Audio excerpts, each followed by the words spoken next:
Welcome back, everybody, to 2020. I can't believe it. It's agency life, and this is a start of a new year. We've got season 3, and I am delighted to have another fabulous, strong Irish woman on the line today, joining us all the way from Dublin, Rachel from Ecommerce Partnerships. Hi, Rachel. Hi, Clodagh, how are you? And you're joining us from South Africa, so that's I'm still in Cape Town. Yeah, I'm still in Cape Town. I'm still jealous. I'm reluctantly, and I'm sitting here in shorts and t-shirts. I'm definitely reluctant to return. The plan is my first appointment is back in Dublin on the 3rd of February. So I'm going to hang on till a bit of sun. But thank you so much for coming on the show. We got introduced through Alex, through the partner programs.io a few weeks ago, and we've had some great chats, and I'm really keen to hear about all the stuff that you do. So tell us a little bit about your background and how you actually got into this Agency Life podcast anyway. Okay, so my background, I've got over 10 years in marketing, specifically in content marketing and partnerships. That's what I've always done for years. It doesn't matter what industry I was in. I've always done those specific job. And then about, oh God, it's 2020 now. So what, 4 or 5 years ago? I'm confused because it's not 2019 anymore. Yeah. We'll be doing that for a while. Yeah, exactly. So I'd say about 4 or 5 years ago, 6 years ago, I was in the startup world, in the tech world, the whole Silicon Valley bubble, which was exciting.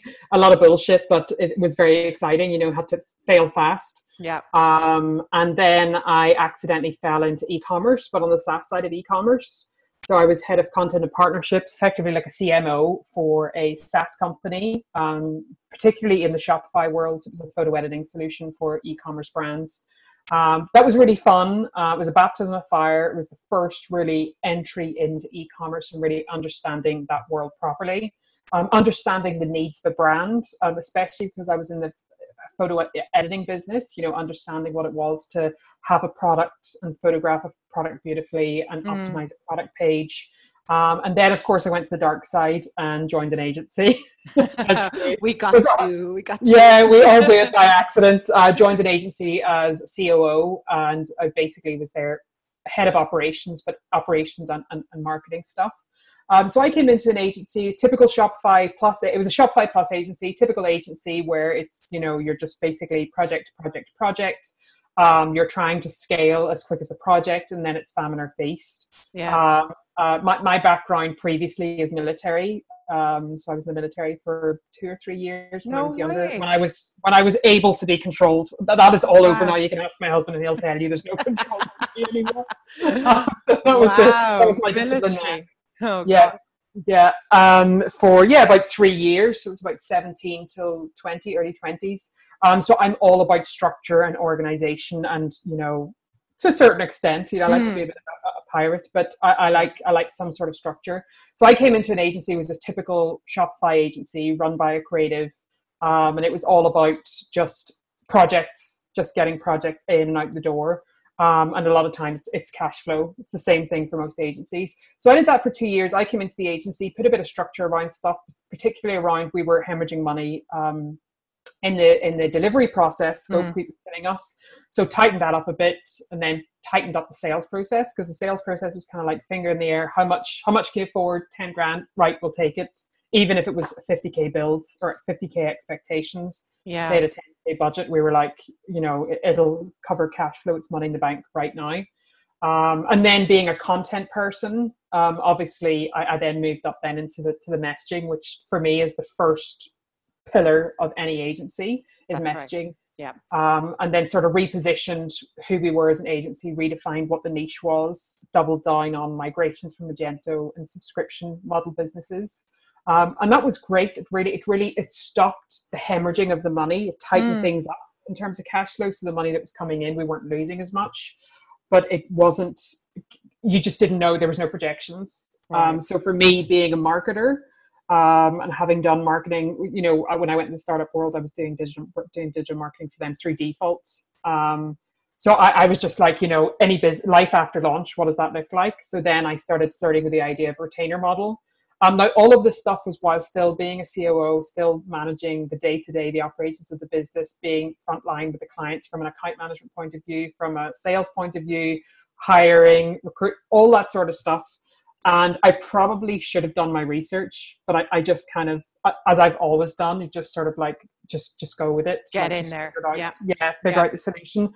So it took me about 3 months to kind of really formalize and pull together a proper retainer model, a full service. I don't really believe in full service, but a full service for the services that we offered. So things like email, which was my bread and butter, social media, not really my cup of tea, PPC, which is imperative because it's acquisition, and then CRO. So acquisition is content in, business in, and then obviously your conversion funnel, then converting those leads.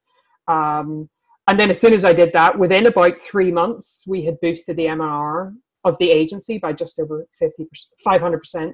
Wow. So at that stage then I kind of, the penny sort of dropped and I realized that I had something special. So then I wanted to optimize it. But the realization is I had a business model. I think that was the difficult thing. Right. Obviously being in an agency, and if you bring something really great to an agency wants to keep you. Yeah. But sometimes, you know, what your plans are, and it wasn't my agency, so I had no control over, you know, what the next steps were. So I thought, well, this is a business model. Can I take what I've learned here and do it for other people? So then I left the agency, did some training in the US, particularly around documentation. Documentation is something I've always done, but something that's more formal and more structured. So did a bit of that, and then started working with a couple of agencies, and again had the same results. In fact, had results even better. One of my agencies closed 45 grand. They were an agency of 5 and they had 0 retainer. Within 6 weeks, they had 45K a month on retainer. Amazing. So as soon as I did that, I was just like, okay, then this is what I want to do. Because I was still doing a bit of content for people. Partnerships was a big part of who I was. So I was helping other people build their partner programs. Which is what I'd done. To me, partnerships at the core of any solid retainer model. So I was helping people with partnerships, helping people with content, doing a wee bits and pieces. And I was well known, especially in the London scene, because that's where the Plus agency was. I was really well known. And the SaaS side, they were like, oh shit, you run an agency, so you've got contacts, you know, we want to work with you.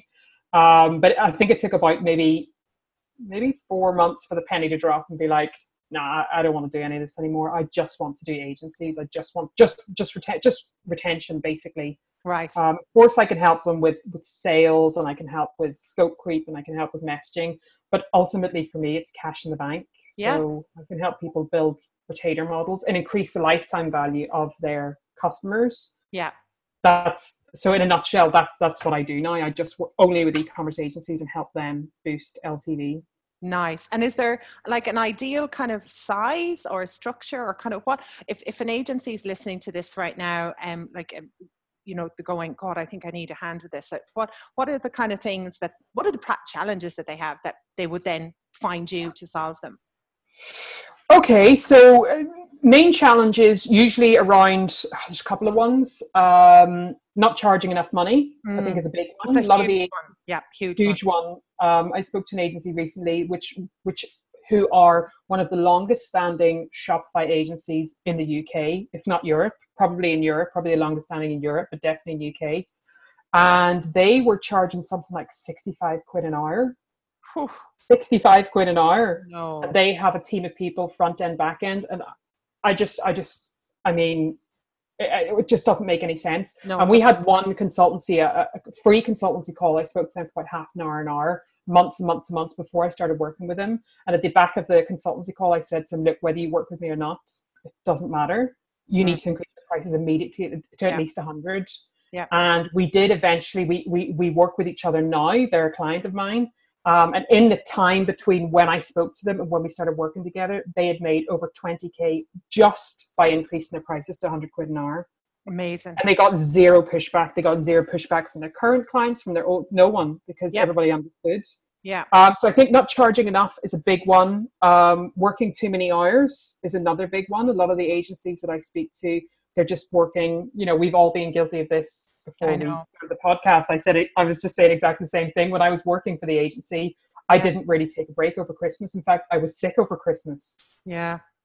because I just worked myself too much and done too much traveling. It was just nonstop. So working too many hours, stuck in this sort of famine or feast cycle of projects, not being able to project what your cash flow looks like, which means you can't scale up, you can't hire. You've got, if as an agency, if you don't have at least 3 months in the bank, so if your overheads are 20K, if you don't have at least 60K in the bank at any given time, that's not a business. That's not a business. Stressful. Yeah, it's so stressful.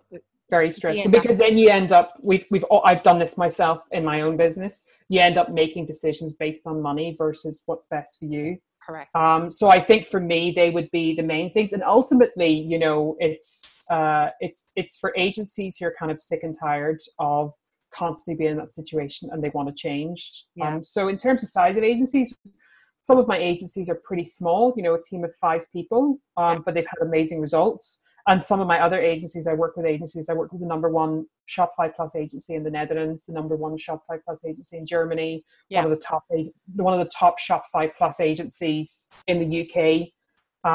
Work with a couple of Magento agencies, but I came from Shopify Plus, so you know. Right. Yeah. But you can do Magento, like if agencies. Magento and BigCommerce, yeah, exactly. Yeah, anything to do with the e-commerce is like. Yeah, and some of the bigger ones, it's different. The bigger agencies, they've got a different set of problems to the smaller agencies. Bigger agencies, they have the cash flow, but they're not making as much money as they could be making for the staff they have because they don't have structure.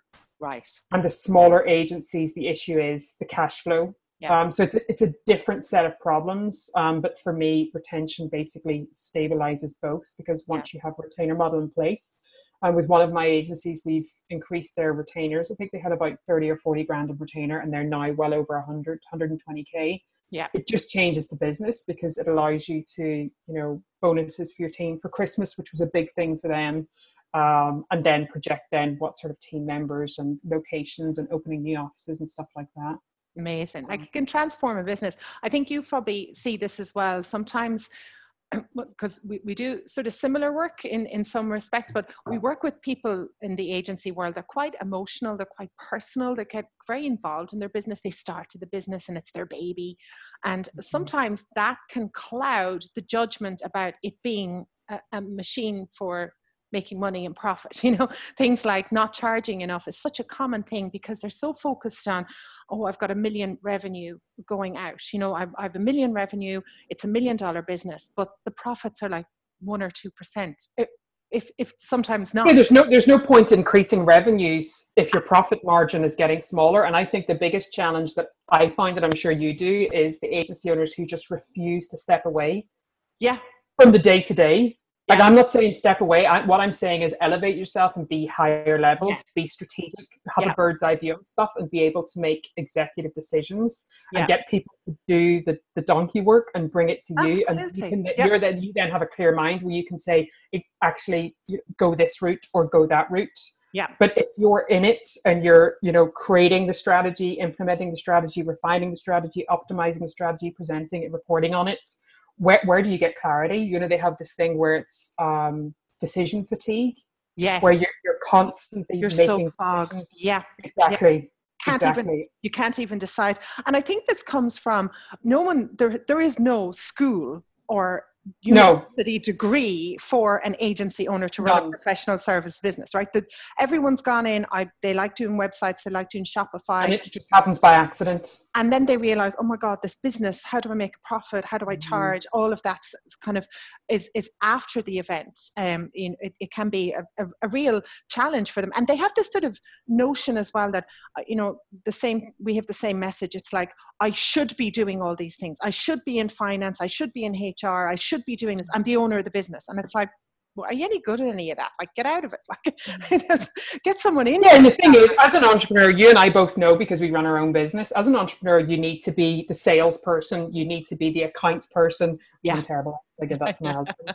So the accounts person, you need to be, the documentation. You need to be the strategic person. You need to be the ideas, and then you need to implement.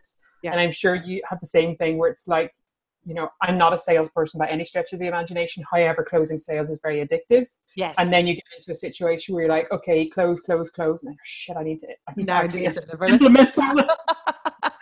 No, we need to implement it all. So I totally get it. And it's really deciding where your priorities are and putting boundaries around, okay, this is what I do. You know, I enjoy the buzz of closing sales. Yeah. But what I get the greatest joy from is having clients text me or call me and say, oh, you won't believe it, we've just landed a 25k retainer. I cannot believe this has happened. That's our entire month covered. To me, that's way more fulfilling. Right. So that's where I need to, even if there's other things that I do enjoy, that's where I need to be. And I just need to put a bit of structure around, okay, this is my sales day, or these are my sales targets. Yeah. And my sales cycle is, let's say, I don't know, 2 months.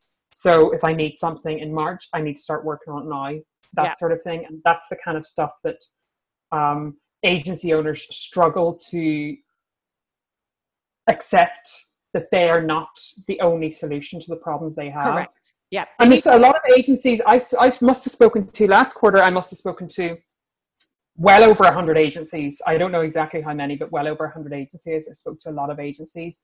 A lot of the agencies I spoke to that I actually turned down and said I couldn't work with, or I wasn't going to work with, was purely because of that reason, because they just weren't willing to accept that somebody else needed to come in or work alongside them as an ally, a strategic ally who's been there, done it, has the solutions, can figure out the problems, or actually provide them solutions. Yeah. And thus that mindset of being like, okay, well, that's not my problem now, I'm going to give it to you, or I've got this person on my team and they're going to fix it. That's right. And I think unless you have that pain, unless you have that real pain, you're not willing to change. It's like anything, you know, like it's New Year's now, it's New Year's resolutions. Some people are waking up and think, oh my God, I'm dragging my arse on the floor, I went mad over Christmas. Yeah. Or you've got sore knees, you've got a bad back, or whatever, you've got a headache, and you're like, okay, dry January, or I'm hitting the gym, or, you know, one meal a day, I'm fasting, as I am. We're doing all of those things. Yes, all of those things, very dry January and complete fasting. But yes, sometimes you need to be in pain. You need to have a real pain or a real scare. The first agency I worked with, they came to me and said, look, Rach, if we don't turn this around by the next quarter, we're done. Yeah. So that's a lot of pressure for me, because it's just like, they had, you know, both of them were married with a young kid under one. They both had a kid under one. So they were just like, we need to turn this shit around immediately. Yeah. And this is a great conversation to have at the beginning of the year. I think you've got to, like, an agency owner listening to this now, it doesn't matter, it could be listening to this in December, really have to ask yourself, why am I doing this? So this is another very common thing that I hear from agency owners all the time. They started the business because they really loved building e-commerce websites for clients, right? Or they love doing marketing campaigns for clients. That's why they built the agency. But now there's a machine to run, and they get so far away from the work that they love, the reason they opened it. So you have to look at it now going, okay, now I have this business. Why am I doing this now? Because I'm not going to be making websites. I have to run this. Or you find everyone to run the business and you go back and you make websites and you do decision making one day a week. So start of the year, I think it's a good reason to sit down and go, why am I doing this? And it now looks different from when I started it. So why would I do that? And I think one of the things that you talk about as well is maybe we could give some advice to somebody doing this now, going agency positioning. Like, how important is that? And once you know why you're doing it, that's going to get you out. So now you've got to look at agency. So how would an agency even start to do that agency positioning? Well, agency position is a really good one. I think first look at the clients that you have now. Look at your current book of clients or clients you've worked with previously, and look at the ones that you hated and why you hated them. Much so. Yeah. Sometimes I think it's easier. It's just like relationships, right? If you have a couple of bad relationships, thank God I didn't have bad relationships. I got lucky the first time around. But you look at things in people that you don't like, and it makes it easier for you to find something that you do like, whether it's friendships, relationships, a new job. And I think with clients, that's what you need to do, is review your clients and be like, well, I love working with this one because of this. And this guy's a really nice guy, but I really don't enjoy working with him because he's such a diva, or whatever the reason is. Yeah. So look at the clients you really like working with, the clients you really don't like working with, and figure out why. So with one of my clients, we did exactly this to figure out the positioning, and we looked at the different clients they had, and they were a team of 5, and they were taking on projects of different shapes and sizes, but they were, in their mind, they had a preconceived idea that they had to take on bigger projects. So then we analyzed in terms of, we just looked at numbers, just looked at pure data, no emotions. We looked at the numbers, and anything that was over 10K, we looked at all those projects, and every single one of them was horrifically unprofitable. Yeah, not making any money. money. When I say when I don't mean like they broke even, I mean it cost them. It was costing them. Yeah, yeah. Such a common thing. So we looked at that. Yeah. And we looked at the clients, and we looked at the type of project that it was. We looked at the clients, and let's just say it was a new build or startup business or, whatever, a migration. And we looked at the type of clients, and every single one of those we looked at, they hated it. And they hated it because of the unrealistic expectations. They weren't scoped properly. It was a combination of different things. And then we looked at the smaller stuff, which was more optimization and customization and tweaking and additions, which lends itself much better to a retainer model. And that kind of work, they were hugely profitable, over 75% profitable. And I'm just like, okay, so you love that kind of work. They're the type of clients you like to work with. That's where you're the most profitable. That's the one that they're more open, they're more ongoing clients and more open to retainer. So just don't do any of that other work. Get a strategic partner, another agency that doesn't want the small stuff and give you the smaller stuff, and you give them the bigger stuff, and just do it that way. Nice. And it changed their business. So we changed their entire website messaging to be like, if you're this type of business with this type of problem or this type of requirement and you're using this specific theme, then talk to us. And then we went to that theme and sort of boosted the partnership with them. And they were then front and center on their website as the number one agency to go. Yeah. And it just changed everything, because their partnerships changed, because this was their core offering. And all of the partnerships around, they kind of bolstered what their core offering was. So As soon as their ideal customer came through, it was like, oh yeah, I'm using, whatever, Out of the Sandbox theme. I'm using a turbo theme from Out of the Sandbox. And I also use this, this, and this. And they're like, oh yeah, we had partnerships with all those guys. And this is the offering we're offering. It's like, oh my God, I'm coming home. So it just changed everything. So I think it's just figuring out what you really enjoy doing and what the commonalities are with there. Yeah. I'm sure you do as well. I've got templates that I give to some agencies, whether I'm working with them or not, it doesn't really matter. Because I think once you figure out your positioning, it for me, it completely flipped my business. Yeah. To what I was doing. And then one of the things then, so if you're listening to this as an agency owner, it's like, oh, well, where do I start with that? Like, you just get, if it's a large agency, get the leadership team in a room. If it's a smaller agency, book an afternoon, get a Friday afternoon, get the pizzas in, and just lock everyone in a room and go, right, who do we love? Salads. It's January, Clodagh. Salads. Get the salads in. Sorry. Salads. We're in January. Pizzas, carb free. I saw you shudder there when I mentioned the carb. With PTSD from the carbs at Christmas. Salad. Get a fruit salad in. Get a fruit salad in, and actually go through and ask everyone, ask the developers, who did you like working with, who did you not like working with? And then you give that back to the team, and then they go and do the positioning work and you as the agency owner, what you need to do is go out and have lunch with the great clients and talk to them more about what do we do well, how can we do it better. That's your role as an agency owner, while the people are in the office building the packages, coming back to you, asking for decisions. That's a pure example there of, you have to look at what you're going to be doing for the year. And if you're sitting coding a website when you're not out talking to your best clients and asking, what can you do better, what can you do more of, what can you do less of, and building and keeping those great clients, or sitting down and having, we did this with an agency last year. They're here in South Africa, where when we looked at their biggest client, which turned out to be the most unprofitable client, they went in and had a business review meeting with them and put the numbers up on a big screen and just went, what would you do, Mr. Customer, if you were in our situation? And they all came to a mutual agreement that it wasn't actually sustainable for that agency to keep working with them. And it was, they had to let them go because they had moved on. They were doing work that was so far away, and they had total other clients that were much better to work with.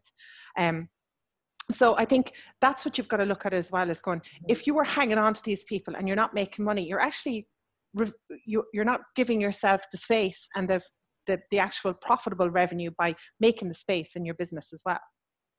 I think that's a really good point. And I think that's something that agency owners overlook quite a lot. I mean, it's the concept that your team is your business offering. That's your entire, proposition. That's it. So if you don't embrace your team and what they have to offer and get them to basically grow your agency off their back and their expertise, then you don't really have a business. That's right. You don't, it's a hobby. And then that becomes really stressful, and that's where you start making the bad decisions. But, you know, it can be easily turned around. And I think, you know, if you're coming back into your agency and going, rolling your eyes and you're not excited, I mean, you can always see the difference with agency owner. I do anyway. I notice the ones on LinkedIn who are like, boom, boom, boom, boom, bouncing in the door. And I notice the ones that are like dragging their heels and not saying very much because they're probably bogged down in a lot of stuff in the business. And I don't really see the point. The world we live in today, there's so many things you can do to earn a living. You know, this can be a fantastic, fun business that makes a difference in agencies and in clients' lives, makes a difference in the peoples that you have. You can have a lovely working culture. You can have a great time. You can be, you know, taking time off. I'm following an amazing agency owner. I had her on the show, Jackie Hermes. She has been off having a holiday with her kids before Christmas. Good girl. And then she went on a holiday with her new man in Jamaica in the middle of it. And she's only going back. And I saw her because she's leadership team in place. And she built that business to run it. So I think that's what you've got to think of. Great start to the year going, what do I want to be doing for the rest of the year? And who do I need to pull in so that they're earning money and I can pay them to do the work that I don't really enjoy doing. And so I can go off and do this work, you know. One of the things as well that I know that you focus on, and I'd love to share a little bit more around, talk to me more about scaling time versus scaling value. What's that kind of analogy for you? Yeah, for me, I think it's a really important one for me personally, as well as, you know, for the agencies I work with. Something that I explained, I think this is when the penny drops for a lot of agencies. You know, there's a bit of a calculation where you kind of work out your billable hours for the team, your hourly rate. Yeah. In one case, I was with a client in America last year, the end of last year, December. And we worked out that their team was, I think, full time. They had like 10 people on the team or whatever. And then we worked out the hours and the hourly rate and whatever. And we worked it out that it's 75% capacity, which is pretty average for an agency. It's never going to be 100% billable hours. 75 is a good target. At about 75% capacity, they should have been hitting around 150K. And they were like, no, that's wrong. And I was like, okay, how much are you doing now? About 50. And I'm just like, what 50K? And I'm just like, where's your 100 grand? And, you know, I was talking to him about retention and blah, blah, blah. And all of a sudden I just sat down and I talked to him and I was like, okay, so you're leaving $1.2 million on the table each year. That's what you're bringing me in for. You're bringing me in. And it would literally, it was like I had just kicked them in the balls. Yeah. That's what it was like. It was like a massive gut punch. Yeah. You know, the energy was really high, good crack. We were having a good chat. And as soon as I did that, it was literally like I had just punched both of them right in the gut. The energy just went right down. And I'm just like, okay. And I was like, this is a $1.2 million problem that you have right now. You are massive. I mean, that's by 2/3 you're underbilling. Something is massively, you may as well fire 2/3 of your team and basically only keep your developers because that's all you're billing for. Correct. Yeah. And they had no idea. So when it comes to the concept of scaling value versus scaling time, I always say to agency owners, you can never scale your time. So if an average work day, not for us, we're mad, so we probably work 10 hours a day, but an average work day is about 7 hours. Yeah. But your 7 hours is the same as my 7 hours. But if I can turn my 7 hours into 20 grand and your 7 hours, you've made nothing, then something's wrong. And correct. For me, it's like you can never ever scale the time that you have because 7 hours is the same 7 hours. And if you're doing something you're passionate about, 7 hours is gone. 7 weeks is gone, 7 months, 7 years is gone. However, what you can do is scale your value. Yeah. So you can turn around and say, I value my time at not 65 quid an hour, I value it 100 quid an hour or 120 quid an hour or 2 grand a day or whatever it is. And I can scale my value and say, well, if you want to talk to me or if you want to discuss a new project, you're going to pay me for a discovery. You're going to pay me for an audit. If you want some consultation from me as an agency, I've got a team of experts. I'll bring my developers in. I'll bring my marketers in, my CRA experts, whatever it is, but you're going to pay me for that. That's a different story. Very different. So, and for me, I think that's a huge lesson for me in my business. You know, I'm somebody, we're very similar. You know, I love helping people. I love chatting. I love crack. I'd get on a call with anyone and they're like, I know, I'm the same. Yeah, I'm here, my gin jams, the hot water bottle. Yeah, grand, I'll chat to you. Yeah. But now I've kind of 2K20 now. I'm an adult, so I'm very mature, and I'm just like my time is my most valuable asset, and I can never scale that. Yeah. So now it's just like, if something doesn't fit into my plans, my goals, this goes back to your positioning question. If what they're coming to you for doesn't fit directly into your positioning, whatever your positioning statement is, and it's not something you're interested in, don't waste time. It's just a flat out no. Just don't waste your time with it. If it's not a hell yes, it's a no. Like, and it doesn't. It's a hell no. Exactly. Yeah, I agree. Yeah. So that's what I mean by scaling time versus scaling value. And I think the focus for me when it comes to e-commerce agencies, value all the way. If you want a brand to value, if a brand keeps coming to you and saying, I want you to deal with this, now would you take a couple of hours off here and don't charge me for that, and I need you for this 5 minutes and those 5 minutes, not 10 minutes. Agency owners are very guilty though. They don't value their own time. I know. Most of the agencies that I've spoken to, most of them, particularly the smaller ones, they seem to not be willing to bill their own time, even though they're doing all the sales and the strategic work and the e-commerce consultancy and advisory that people charge big money, and they just don't seem to value their own time enough to want to bill it. And that's where, like I told you, those guys in America, I was just like, okay, where is your 100 grand going a month? Like, that's crazy. And I looked at it, and neither of the agency owners were billing their time at all, and they were both doing full-time project management and sales and all the other things that agency owners do, and some email marketing and some marketing stuff and analytics and CRO, a bit of design. A bit of everything, yeah. So I'm just like, okay, so I just look at your job, like what you're actually doing as part of your day-to-day job, and I can tell you where most of that 100 grand is going missing, because you're giving 80 hours a week. And you're not charging for it. And you're not charging for it. So there's another thing that an agency can do now. Like, write down your typical week. If you're an agency owner, what do you do? And also, I think we're learning more about this in this day and age as well. Apart from not billing, it's about fragmenting your time. If you are starting a day and you are doing 8 different things, you won't get any of them done. Whatever you get done will just be poor quality. Yeah, poor quality. You're going to wear yourself down. That's why you're wrecked on a Friday, because you've been like beep, beep, beep, beep, beep all over the place. Instead of going, today I focus on sales. Batching your day, doing things like that, like doing the deep work, switching off all the notifications and going, I'm doing sales, I can't be interrupted. I'll be available at 4 o'clock for questions. Like, no one's going to die in the agency. You're not a brain surgeon, like, you have to remember. Yeah, it's not life and death. I was in a previous life, I'm a trained nurse. And when I always say to the agencies that I work with, I used to be a nurse, and I used to specialize in palliative care, dementia and Alzheimer's, and palliative care, people who were dying of horrible illnesses.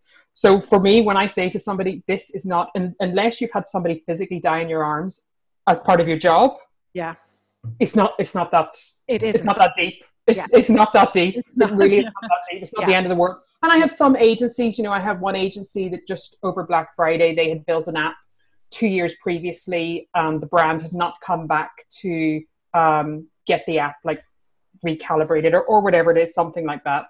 And the app wasn't ready for the massive surge of PPC that they threw in for Black Friday. So the orders, it was able to handle, 30,000 orders, or let's hypothetical, I don't know the exact numbers, 30,000 orders. And they threw 100 grand into PPC over Black Friday, Cyber Monday. And there was 100,000 orders going through an hour or whatever. So it kind of threw things off. There will be problems like that. And yes, brands will be annoyed and they will think that you're responsible. But it's not the end of the world. You can figure out a solution. We're all people, and these things happen, and just figure it out. But I think if you're not fresh, if you're not ready to, if your mind is not fresh and you're not able to sort of problem solve, find solutions for the problems that are happening, you're no good to anyone. You're absolutely useless. Yeah. And that's when you make poor decisions and take on bad clients or snap at someone in the office. And then that builds up over time and just creates a really horrible culture and everything. So look, we're starting off a new decade, new year. What are you personally looking forward to, and what are you looking forward to in the business for this new year ahead? Tell us a bit about those goals and plans you've got for your business and for yourself. Well, actually, for me personally, like I said to you before we recorded, I did a lot of sort of reflection, which is not really something I've ever done. I've always been a person that's just like 90 miles an hour. just keep going, head down, arse up, and just... We could be sisters. We could be... Yeah, exactly. But I've always been that person that's just always just like, just keep going, keep busy, plow through. And really, my husband's he's definitely the brains, and he's much more strategic and pragmatic, and I'm just like, let's just do it and figure it out and make the mistakes. And but this time I actually gave myself 2 weeks off over Christmas, which I've never done before. 2 weeks off over Christmas, and really gave myself time to just slow down, reflect, look at the last decade, look at where I was in 2009 compared to where I am now. And then what it's going to be like in another 10 years. And for me, the biggest takeaway was, if you want to achieve something, you can do it.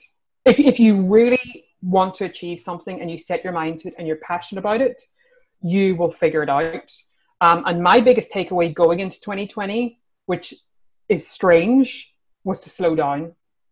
That was my biggest takeaway, which is something I never thought ever in my life would be something that I would ever say, because I've always been the opposite kind of person. Yeah. I've always been busy, in a hurry, all of the time. Yeah. You know, my husband always makes a joke that I'm like making the dinner and I'm doing something on the computer and I'm boiling the kettle and I'm peeling it, and it's all going off and it sounds like a circus because everything's clattering around. But you know, that's always been me. And for me, it's just like, just to slow it right down and, you know, value my time. Yes.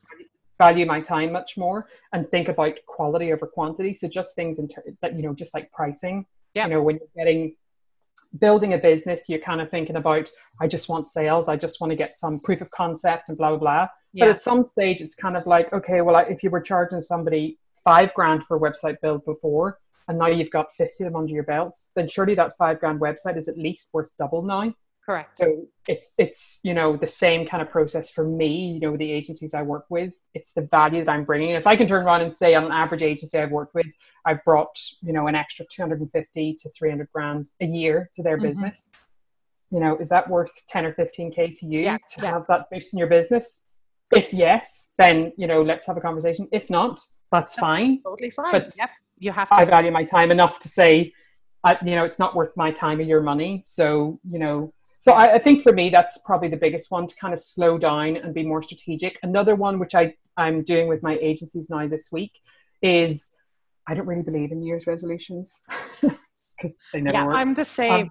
I don't believe in them. Yeah, same. I believe in goal setting. Yes. And what I prefer to do is just do 90-day goals.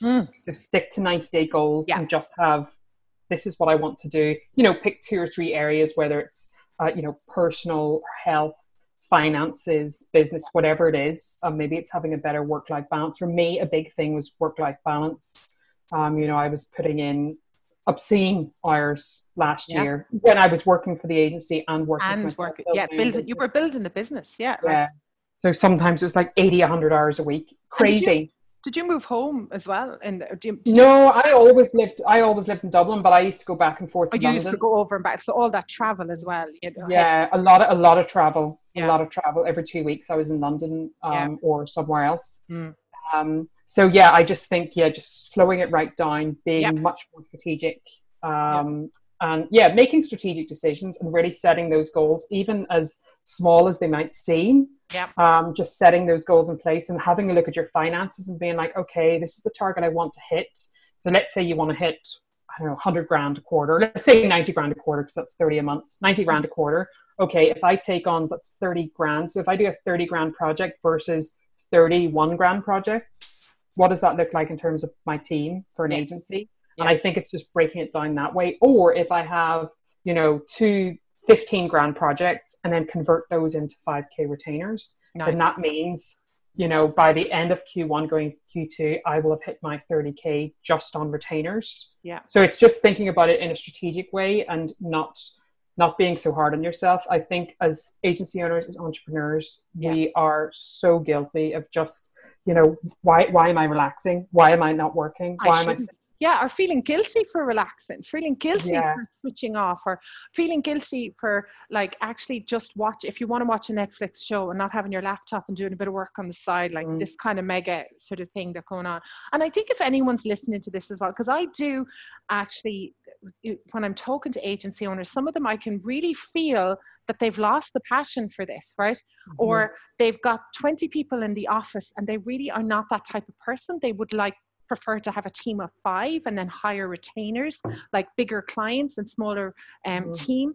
Like, I think you've got to really dig in now, and it doesn't matter what age you are, like, because I work with a lot of guys in their 50s. It doesn't matter. Yeah, like, it doesn't, 40s or 50s. But if you're sitting there and going, do you know what, there's too many people in the office, I don't know what, like, I want to cut it down. Or there is a massive opportunity if you want to go and get a job.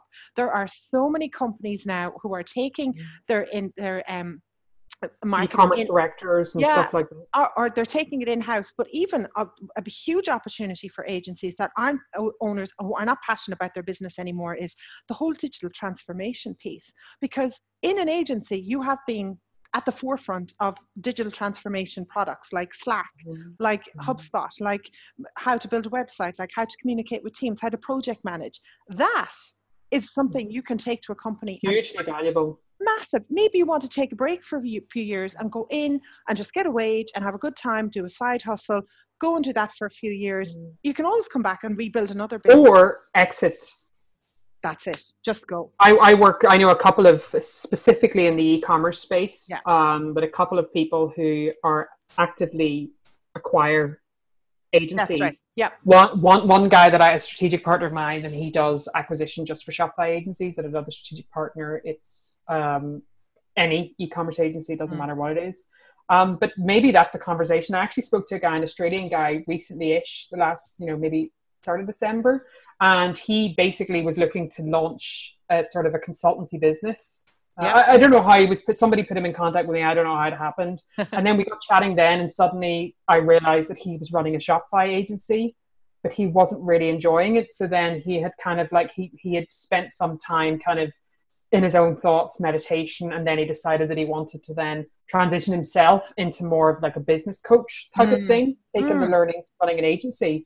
And I was just like, okay, so what are you going to do with the agency? And he's just like, oh, I'll just, basically let it crash and burn. Yeah, and I'm just like, what? No. You spent 10 years building this agency and you now have found a new passion. Yeah. Follow your new passion, but don't let that crash and burn. If Totally. you can have a conversation with somebody and you can exit that for 6 figures and hand it over to another company, why would you do that? And he's like, I just didn't even think about it. It's not a bad thing. It's not a failure to not make at all. Not at all. Walk away. Yeah. I think that you just need to be smart about it. If something is, you've lost the love for it, or if something is, it's just constant heartache and pain and struggle and like you're crawling through cement every time, then either do something about it, put up or shut up. Do something about it.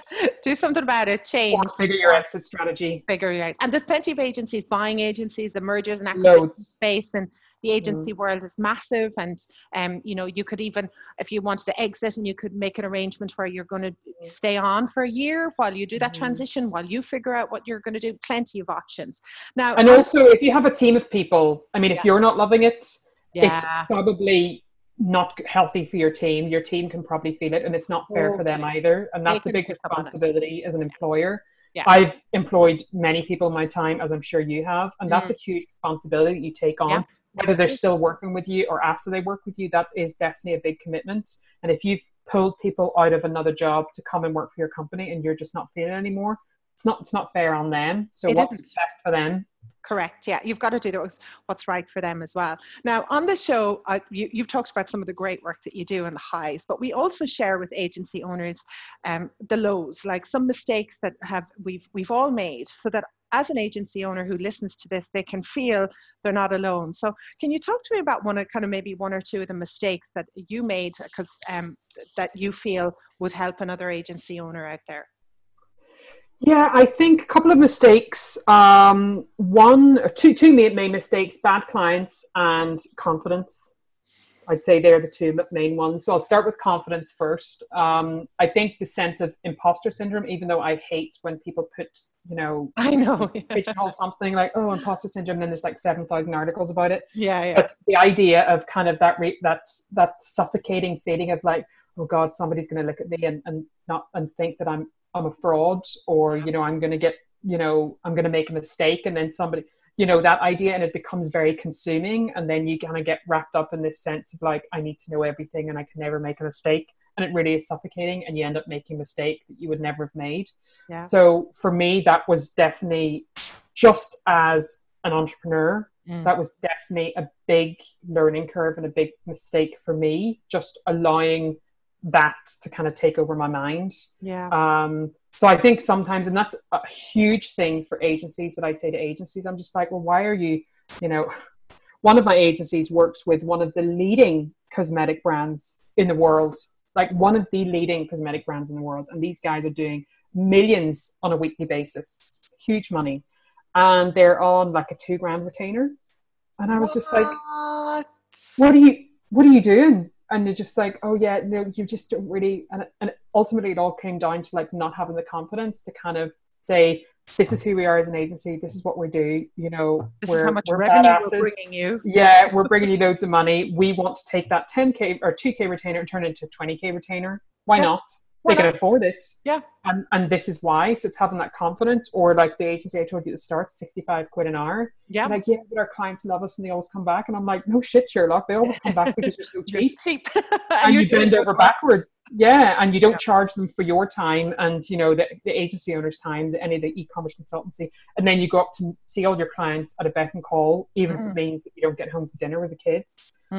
So I think just having that confidence and embracing all of the good stuff, all of the value to bring. Nobody's ever going to be perfect. If somebody came to me and said, oh, I need some help with like design, I'm wearing all black today, so clearly design is not my forte. Or if somebody said something to me about, development or coding, I can just about count to 10 with my socks and shoes off. So that's definitely out. So it's just about embracing where it is that you're really strong. Yes. And then, like you said, where you're not or where you're not passionate about, give that over to other people. Have a lead developer who can deal with that, or a lead designer or whatever.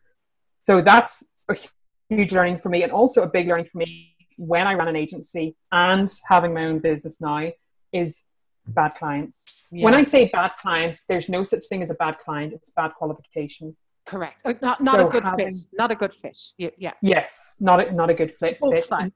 Both sides. Both sides. Yeah. I have clients, all of the clients, I'd make friends with the tree. I love people. Yeah. So getting on with people has never been a challenge for me. And a lot of agency owners that I know, they're very charismatic and they do a lot of sales. So, that personal rapport is never really a challenge. But I think it's just really digging deeper. And like you said earlier, understanding the why, what's their why and what's my why. And if those two don't align, I had a client previously and what they wanted and what I expected were two completely different things. And we're really good friends outside of work, and then brought that together and come to the realization 2 or 3 months after working together. And I was just like, I really do not like this person in a business setting. Personally, I really like them. And it was just like, I made the wrong choice. I made the wrong choice. It wasn't, they took advantage of somebody who was more than capable of doing the task and willing to do it for significantly cheaper than anybody else would because of the friendship. Yeah. And then me realizing then I felt completely undervalued and taken advantage of, and I wasn't enjoying it. And that was completely my fault. And I think agency owners, every agency I speak to, it's exactly the same thing. So on that note, I would say for me, going into 2020 for agencies, a huge thing that I want to bring forward is paid discovery. Nice. Paid discovery all the way. Absolutely. And I think, getting paid for the discovery, the audit work that you do for clients. There's one of the agencies I spoke to, they used to do all the discovery for free, about a week's worth of discovery. And they also used to do on the back of a project, all the support documentation, the kind of the how-to guides, hours and hours and hours, if not a week's worth of documentation for the client, completely free. So on both ends of it, you're basically screwed. So if you've only got a 10K budget and you're already at capacity and you've done another 2 weeks, that's what, 3.5, 4 grand worth of profit. You're already 10 grand out. Yeah. So I would say, just having the confidence, tying the two together, having the confidence, qualifying the clients, and a paid discovery will save you. It'll be a safeguard because during that discovery process, you will know whether or not that is a good client. That's right. Because as soon as you go through their data and you start talking about it, you'll be able to see very clearly, well, if this guy has got, $1 million dexpectations and a 10K budget, it's not a good fit. But you've got paid for your discovery and you haven't anything. You've given them a guide to what they can take. Report, recommendations, exactly. Do you know what? You've reminded me of a piece that I did. And I can't remember which inbound it is. I think it was the first inbound that I spoke at. I think it was 2015. and I must go back and revamp it. And it's all about getting paid in the sales process, how to charge money in the sales process, small amount leading up to even a big paid discovery. But there's so many different ways you can get paid in the sales process, because those days of clients ringing an agency and going, can you come in and pitch to us? Basically, AKA educate, and getting into that pitch process, it just can be extremely long. It can be extremely expensive for an agency owner. Like and the client gets an awful lot of information from you, and you don't get any phenomenal amount. It's just like, I mean, let's talk about something that's more of a commitment. Commitment, that's probably a strong word, but like perfume or aftershave for a man or a woman. And any person you speak to that has a perfume, they usually have one or two set perfumes. You know, with like makeup, you change your brand. Trainers, you change your brand. Clothes, you're not really brand loyal. When it comes to a perfume, I know that there's two perfumes that I will always use time and time again. Yeah. But I would never dare go into the perfume shop or a store that sells perfume and say, can I have a free bottle of perfume? I'm going to test it out and see if it's good for me. And then if it's good, I'll keep repurchasing. Yeah. They would just be like, straight jackets. Or they'll give you this tiny little sample bottle that you'll never know. You know, like, exactly, and it'll get burst. No, I need to spray it on. Yeah, I just want the whole. And I think so. For me, you know, the agencies I work with, what I do is I encourage them that as part of their sales process, they're not selling projects; they're selling discovery. That's right. And I think once you change your mindset to being, I'm just going to sell a discovery audit or a discovery process. Yep. And then after that, then the project is basically, it's all outlined. And if a client is not willing to invest 2.5-5 grand, one of my clients last year sold a 35K discovery process for a few hundred grand builds. Yep. And that comes back to the confidence thing as well. And also just what you mentioned there as well. I think it's really important for, you know, of course, in the beginning, when you're starting your agency, you're going to take all the business and you get on with it.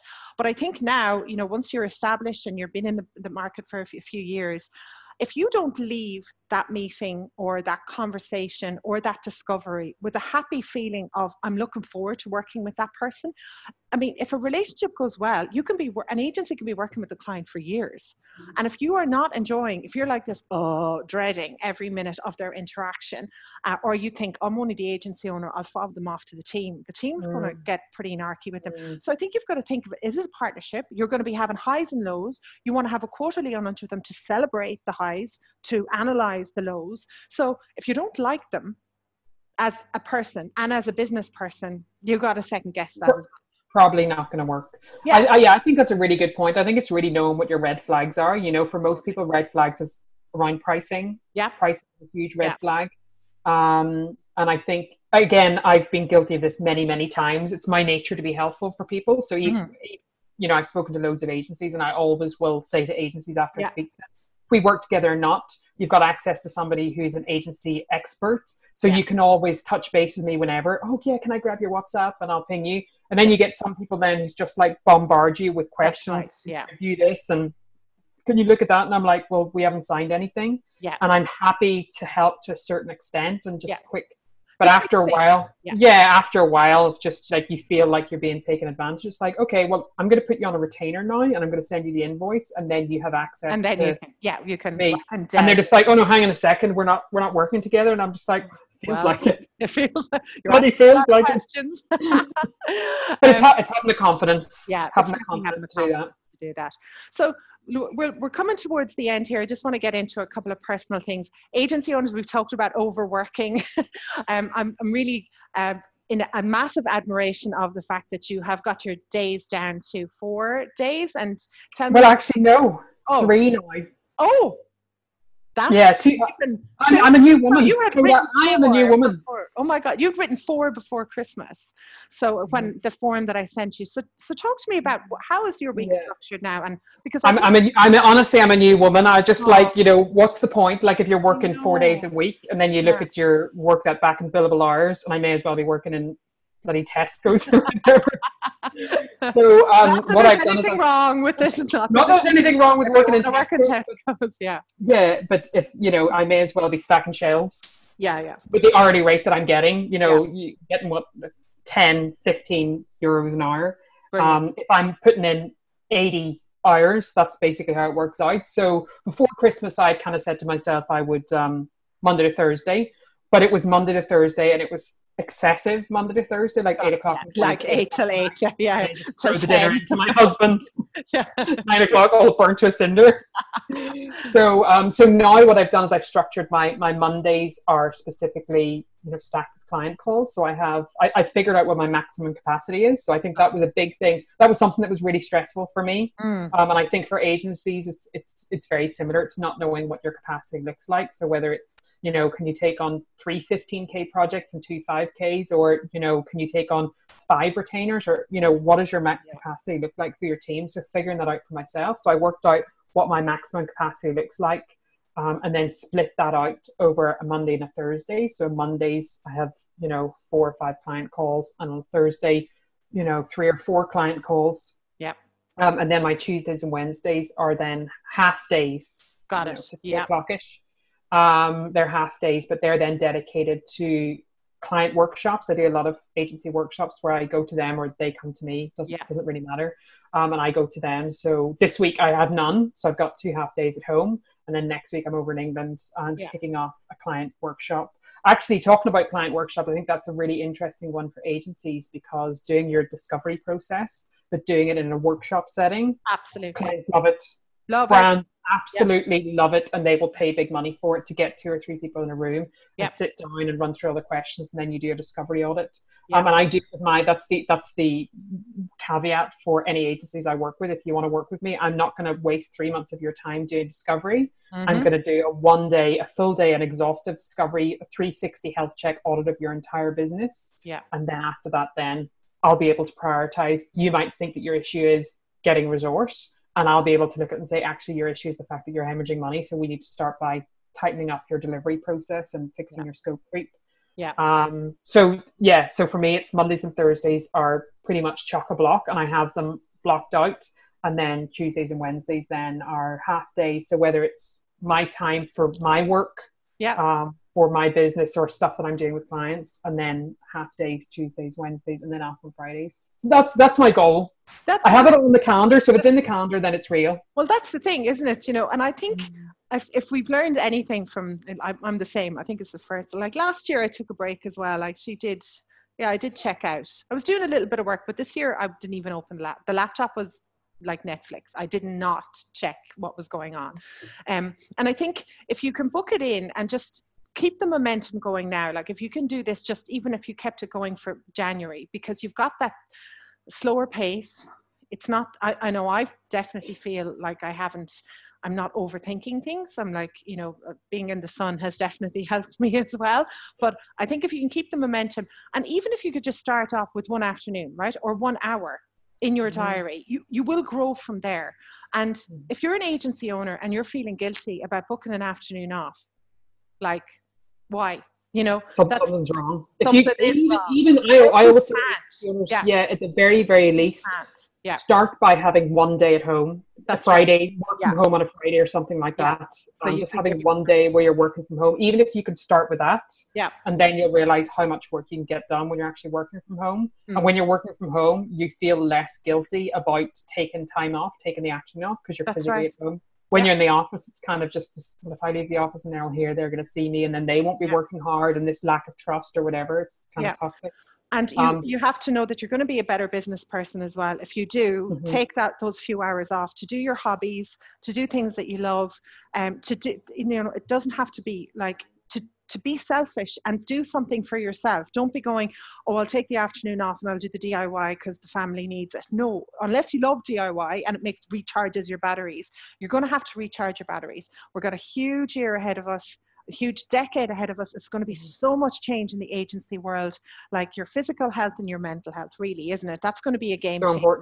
I've noticed a lot of agency owners actually over the years, guys who probably weren't taking care of themselves, or girls, and noticing, they're into fitness now, or they're talking about meditation, or they're taking that holidays and that time off, and it is really refreshing.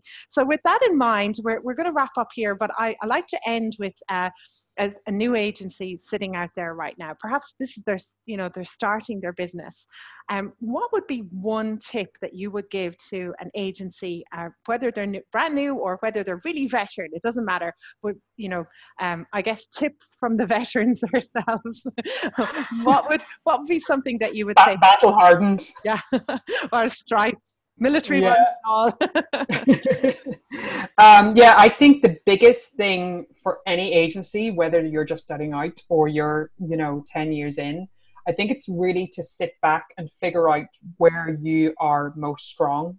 I think if you can understand what your niche is, where you're most strong, and what your ideal customer is, once you have that information, it's gold, because what you can do then is you can go down that rabbit hole and really embrace what is the pain point of your ideal customer, and then be the expert in solving that problem. That will basically change your entire agency. If you can understand that customer and where their pain is and how you're the solution to that pain, you can change your positioning, your messaging, your sales process, your retainer model, the partnerships that you do, how you deliver, how you onboard clients. Everything will change. So I think for me, this is applicable to any business, but for agencies, most certainly, if you can really understand that customer and be the expert in where they're in pain, and then communicate that in a way that they understand, you're golden. That's it. It's not, of course, it's not going to happen overnight. No, but it's a great conversation that you're having. Yeah, you can qualify the clients much better. You can get rid of the tire kickers, and you can have more valuable conversations with the clients and the prospects that you are speaking to. And to start to speak in human language. I think this is going to be the year where we're going to see agencies stop talking about B2B industries and, like real generic terms, and start speaking to humans and people. We help marketing directors, we help CEOs, CMOs, we help businesses grow, like start talking in layman terms as well. Maybe the year where we're going to shift a few acronyms to the side, kick them to the curb. Yeah, we're all people at the end of the day. And I know you did it as well with your clients. It's a huge thing for me. A huge thing for me personally this year is I'm actually leaving Ireland, which is really exciting. Ooh, so talk to us about that. Yeah, got dates set in now, so it's all very real. But by the end of where are you heading to? Gran Canaria. So I'm relocating. Amazing. But a huge thing for me is, the agencies that I work with, I quite often, if one agency is an expert in like Amazon and eBay and another agency is an expert in more content focused, and they have then clients that need different services, I'll always connect the two of them. Or I have one client in the UK and he had issues with US tax, and then one client who's in the US. I connected to both of them, and then they were able to help each other. Yeah. And I realized that there was just so much power in that. So for me, one of the big reasons for us moving away is I'll start doing workshops. Doing workshops out in Gran Canaria and getting a handful of my agencies together. Bit of sun, bit of sand, bit of surfing, hiking, mountain biking, whatever it is that you want to do, but just an opportunity to sit in a room. People like, please God, this is your invite, Clodagh. People like you coming over, you'll be there. You know me. You'll be there. You'll be there with bells on. I'm like, I'll be back in Ireland probably a wet week, a literal wet week. And where's my next location? Yeah, just get a load of experts in. I've got a good network and get a few good people in. I've got a really great contact who is an expert in building remote teams. She's got people like Webflow as a client. So people like that, and bringing them all in, and then getting my clients into a room or a workshop situation, and an opportunity for them to share ideas and growth strategies and speak to other people and get really, one-on-one. It's that personal connection. It's like, what you're going through, I'm going through, or I have gone through, and this is my experience, and this is what I did to fix it. And now let's exchange numbers, and I can give you some tips that I've done, and then let me know if it's worked for you. I just think it's not all about money. I know it's business, and you have to make money and all that shit. And I totally get it, but not all money is equal. Because if you get 10 grand from a great client and 10 grand from a complete nightmare, not all money is equal. And ultimately, it's more about the relationships you build, with your clients, the relationships you build with strategic partnerships, business and personal. Ultimately, that's what it's about. So it's more about value, treasuring those. Yeah, well, and if you're an agency owner listening to this, first of all, now that you've got some things. If you're thinking and listening to this workshop, that's, you know, Rachel's just outlined there. And in the first reaction you have is, number one, you can't afford to go. Number two, you wouldn't have the time. You are in the wrong business. You have to be looking and going, what opportunities am I going? What conferences am I going to learn at? What workshops? How will I have the reserves, the energy, the time, the money, the disposable budget in my business? Because if you're already going, oh, I'd love to go, but I can't afford it, and it's the beginning of January, how can we, like, both myself and Rachel are both here. Rachel, how can you actually get in touch? How would an agency get in touch with you? What's your favorite way of communication? So just rock up at the house with a big bag of spuds. In February. No, in April. In April. Yeah, 3 months. It's the 3-month thing. I did it for 6 months last year. Actually, before I answer that, I'm going to say to your point about I can't afford not to. You and I hear that all the time. All the time, yeah. And anybody who says they can't afford to do that, for me, if you're in a situation where you can't afford, whether it's financially or time or whatever, if you say, I can't afford to do it, I can't make that. For me, my answer to that is, if that's your answer, then you can't afford not to, because you are battle stations. Yeah. Like, that's really bad. You've painted yourself into a corner where your business will not survive without you. Correct. So you can't afford not to. So you need to have a conversation with someone who can at the very least, I know you do this, and I do this a lot, where you have conversation with the agency and say, you might not financially be buoyant or in a position where you can afford somebody like me or you. However, here's a few tips of things that you can do, and circle back in 2 or 3 months and let's see where you're at. Or maybe I can just give you strategies that you can implement. Like I said, those clients that were charging 65 quid a month and increased it to 100 quid, within 2 or 3 months, they were in a position where they could afford me. How do people contact me? I mean, you can contact me on LinkedIn, Rachel Jacobs, or come through the website, ecommercepartnerships.com, or just send me an email, rachel@ecommercepartnerships.com. It's not, whatever way is fine for me. Perfect. We'll have all of this in the show notes as well. So we'll make sure that people can just click on that. And Rachel, I want to say a huge thank you. You have kicked off 2020 in the best way possible, and I really am excited well, you know, we have a new friendship. I'm looking forward to Gran Canaria, because I'm just going to be following the sun for the rest of my life. I figured that bit out anyway, that's for sure. Thank you so much for coming on the show. It's been an absolute pleasure. Thanks for having me, Clodagh. No worries. And if you're listening to this and you would love to give us some feedback, you can just get in touch with me, Clodagh@growgroup.com. If there's any of the resources you heard here and you're like, oh my God, I could do with that, Rachel and I are both the same. I like, if anyone needs a hand and go, I need that template or I need that video, we've got hundreds to send out. Like, we rock them out, it's no problem. And yes, we've started a new season, and I will be announcing a new sponsor very soon. So if you'd like to be a sponsor, you want to be a guest, whatever you want to be on the show, give us some feedback, or there's a guest that you think would be great, you'd love to hear from, drop us a line. So thanks everyone, and I will see you on the next episode of Agency Life. Bye. Bye.